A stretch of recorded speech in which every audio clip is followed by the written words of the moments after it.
The 19th most common question asked by the non-Muslim is that if we study most of the religions, they teach us to do good things. Not to rob, not to cheat, not to rape. So if all the religions teach good things, why should a person only follow Islam? It's a very good question. That if we analyze, most of the religions speak good things, basically. So why follow Islam? The reply to this question is, I do agree, most of the religions speak good things basically. But the difference in Islam is, Islam shows you a way how to achieve the state of goodness. For example, all the religions say you should not rob. Hinduism says you should not rob. Christianity says that. Islam says the same. So what's the difference between Islam and the other religions? The difference is Islam shows you a way to achieve a state in which people will not rob. Islam has a system of zakat, that every rich person who has a saving of more than the nisab level, more than 85 grams of gold, he or she should give 2.5% of his excess wealth in charity every lunar year. If every rich human being gives zakat, poverty will be eradicated from this world. There will not be a single human being who will die of hunger. After this, the glorious Quran says, in Surah Ma'idah, chapter number 5, verse number 38, as to the thief, be it a man or a woman, chop off his or her hands as a punishment from Allah subhanahu wa ta'ala. Chopping off the hands, in this age of science and technology, in this 21st century, Islam is a barbaric religion. It's a ruthless way of life. I am asking a question. That today, America happens to be one of the most advanced countries in the world. But do you know, it is the country which has one of the highest rate of theft and robbery.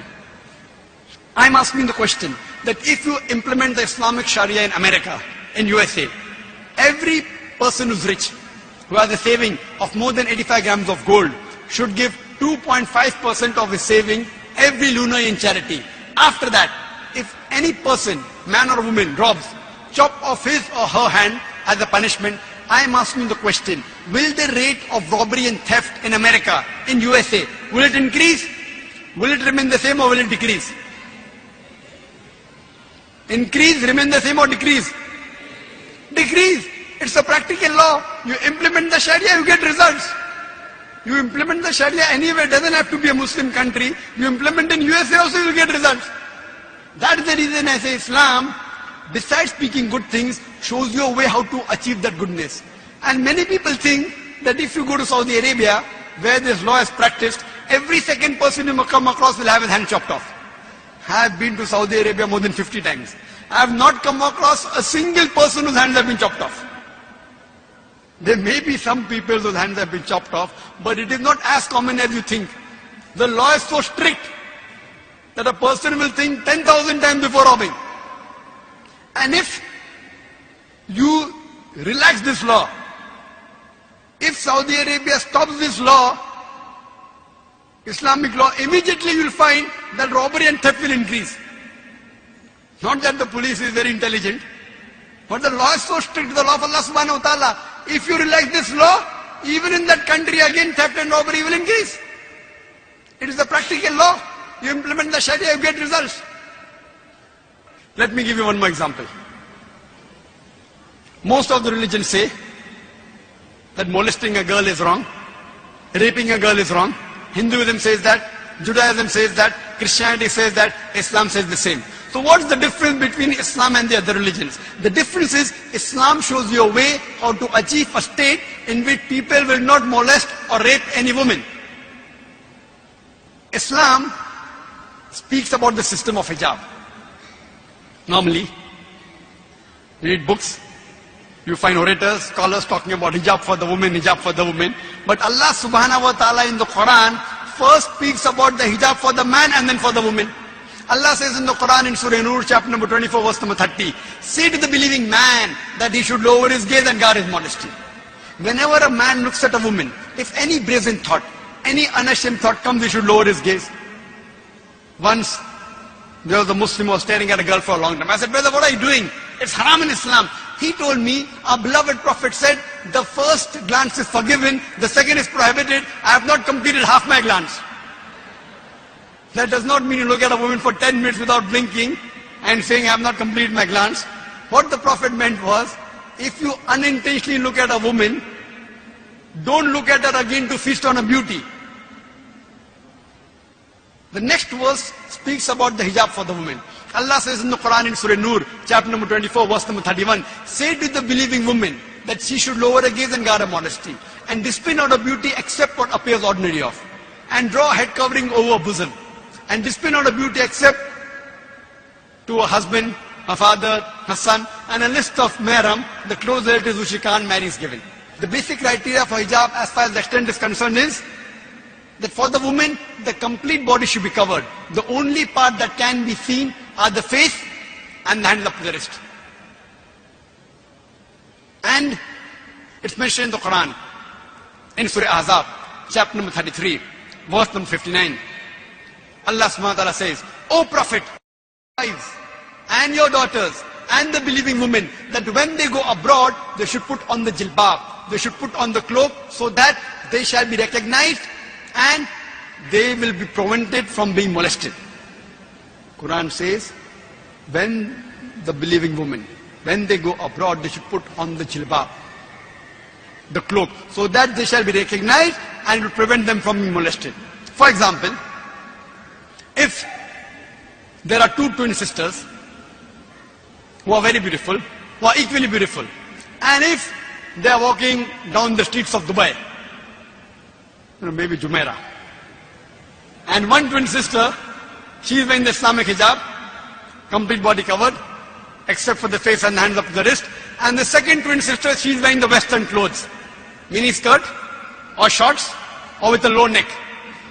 And if both of them are walking down the streets of Jumeirah, and if round the corner there is a hooligan waiting to tease a girl, I am asking a question, which girl will he tease? Will he tease the girl wearing the Islamic hijab, or will he tease the girl wearing the Western clothes, the mini skirts or short? Which girl will he tease?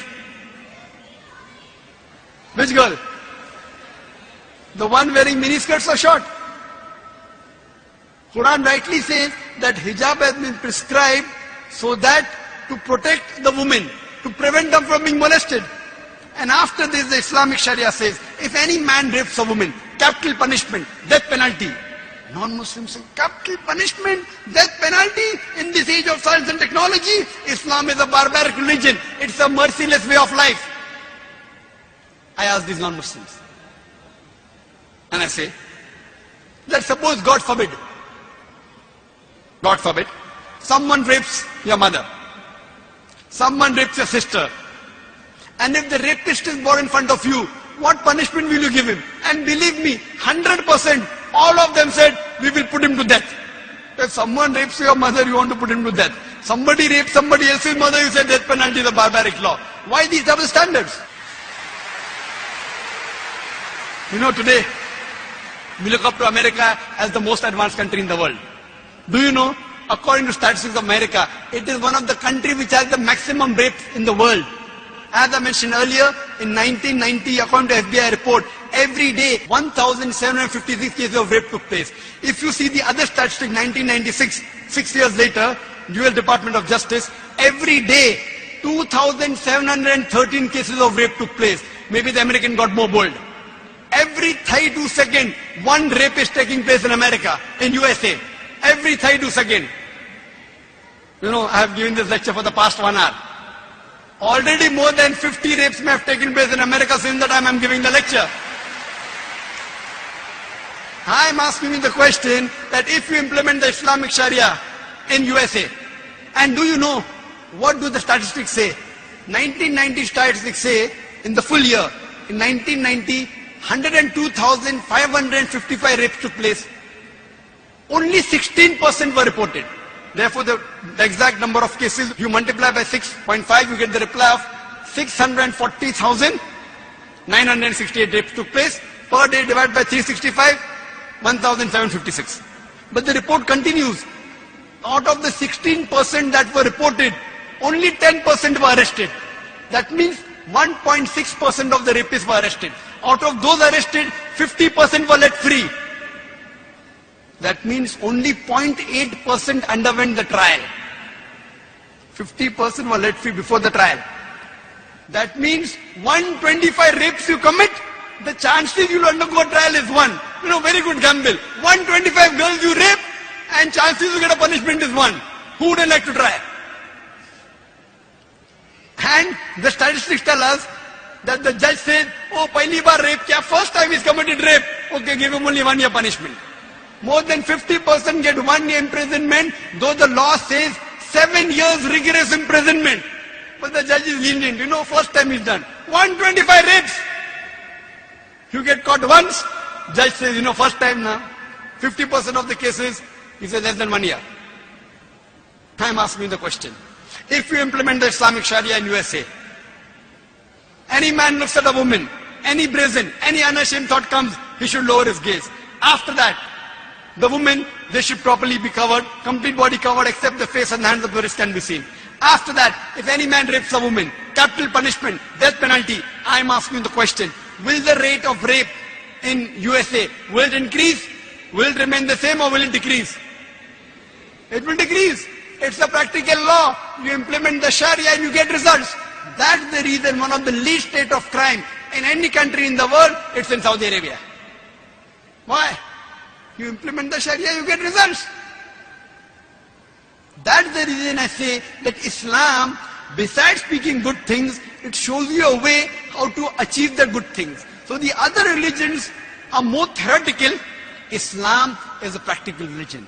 So practically, if you care for humanity, practically, if you really want the evil to be destroyed in this world, you have to accept Islam.